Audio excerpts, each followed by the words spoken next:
Ce livre explore l'un des thèmes les plus profonds et spirituels de votre œuvre, l'harmonie intérieure entre anima, l'énergie féminine, et animus, l'énergie masculine, et la manière dont cette fusion se révèle pleinement dans le parcours des femmes et hommes transgenres. C'est un texte qui unit psychologie jungienne, identité, spiritualité et disque enrichi pour montrer que certaines âmes vivent une élévation particulière.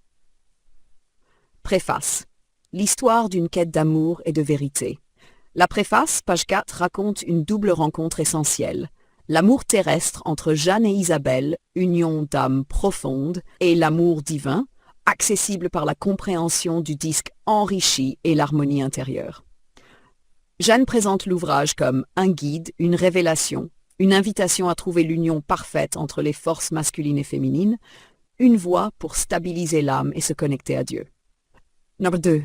L'harmo et disque enrichi. Le premier grand chapitre, pas 5, décrit l'identité humaine comme une symphonie intérieure, un dialogue permanent entre masculin et féminin. Il explique que chaque être possède anima et animus, mais chez les femmes et hommes transgenres, ce dialogue interne est plus conscient, plus travaillé, plus profond. Le disque enrichi éclaire la fusion intérieure.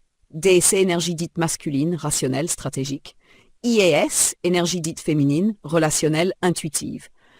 Les personnes transgenres ne vivent pas ces forces comme opposées. Elles fusionnent les deux pôles, créant un équilibre supérieur, une fluidité comportementale et spirituelle. Cette fusion les rapproche de Dieu. Le texte affirme que cet équilibre parfait met ces âmes en résonance avec Dieu, car Dieu n'est ni homme ni femme. Il est harmonie totale. 3. Femmes et hommes transgenres plus élevés. Le chapitre suivant, page 6, approfondit la dimension spirituelle. Dieu est harmonie, donc au-delà du genre. Les personnes transgenres, en intégrant anima et animus consciemment, incarnent cette harmonie. Un parcours de reconstruction intérieure. Le livre montre combien déconstruire son identité, l'aligner avec son essence, reconstruire son être intérieur, est une démarche spirituelle profonde qui les rapproche de la source.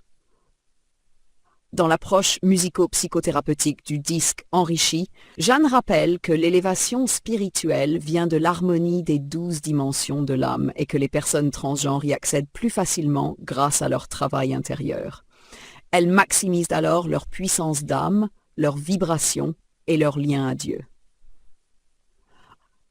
Des êtres d'harmonie, d'évolution et d'ascension renversent totalement les perceptions classiques.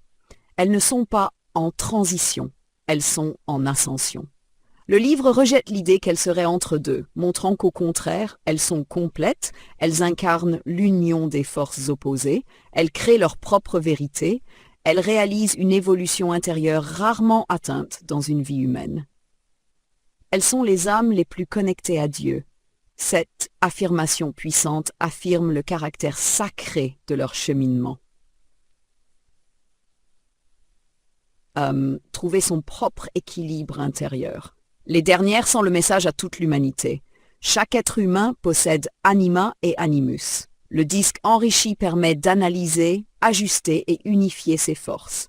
L'objectif ultime est d'atteindre une conscience plus élevée, une vibration intérieure plus pure et une plus grande connexion à Dieu. L'harmonie intérieure devient alors la clé de la paix intérieure, la porte vers la vérité et le chemin vers la conscience divine. Number 6. Présentation de l'autrice, page 8. Le livre se conclut par un portrait magnifique de Jenner, ingénieure comportementale, créatrice du disque enrichi, exploratrice des dynamiques identitaires et spirituelles, pionnière de l'élévation par l'harmonie intérieure.